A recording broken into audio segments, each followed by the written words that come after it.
Magandang araw mga boss. Nang mabili niya raw itong sasakyan, as is na, hindi na talaga gumagana itong lock niya sa hood. Nag-alangan daw siya ipagawa, baka daw palitan yung buong mechanism. Dahil nga so makikita nyo, stock up na yan eh.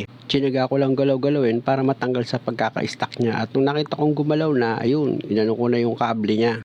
Pinahila ko na para itong lock niya mag-open na siya. Ayun, nakita nyo, di ba, bumukas na. Nawala lang naman spring ito, kaya binilhan ko siya ng bago. Sukatan ko muna kasi mahaba itong spring na nabili ko.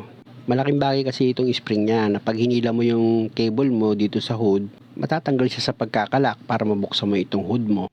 Akala siguro ng may-ari, sira na yan. Hindi niya alam na wala lang yung spring niyan. Kaya lang kakabagsak niya ng kakabagsak ng hood. Kaya itong lock niya, bumao na dito sa housing ng mechanism niya. At dahil sa tagal, kinalawang pa. Pag naikalawit mo na yung spring dito sa lock niya, ikakalawit mo naman siya dito sa housing ng mechanism mo. Nakikita nyo naman mga boss kung paano ko ginagawa, di ba? Kaya ganun lang gagawin nyo. Kaya para sigurado ako dyan, ito mismong spring niya, nang ikinalawit ko, ibinuhol ko na siya dyan para hindi siya bumitaw. Para kahit galaw-galawin yan, hindi na siya matatanggal or kahit na ibagsak mo pa yung hood mo, hindi siya basta-basta tatalsik. At kung makikita nyo, yan, sinusubukan ko na siya. Lambot na siya ngayon. Mabalik kagad. At dahil sa okay na ito, kaya lang para sigurado dahil nga kinalawang pa yan, para hindi na bumalik sa pagkaka-stack up niya, isprayan ko ng WD-40. Tapos nilaro ko ulit yung lock niya. Para sigurado na pag binaba ko yung hood, mabuksan. Baka mamaya magbaba ko, hindi mabuksan. Nako po, mas mahirap. Ayan, lambot na siya. Sa totoo lang mga boss, gamit yung flat screw ko, itinulak ko yung lock niyan para magsara siya.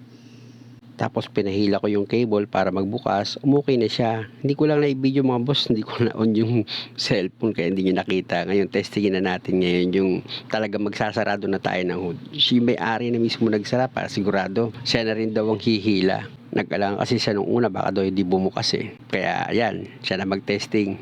Bumukas na, hinila niya na yun.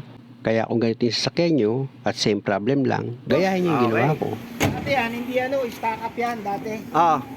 Pati yung spring pala wala, kaya pala. At kung makikita nyo, ibinaba nung kasama niya yung hood, naibaksak niya kaya nag-lock.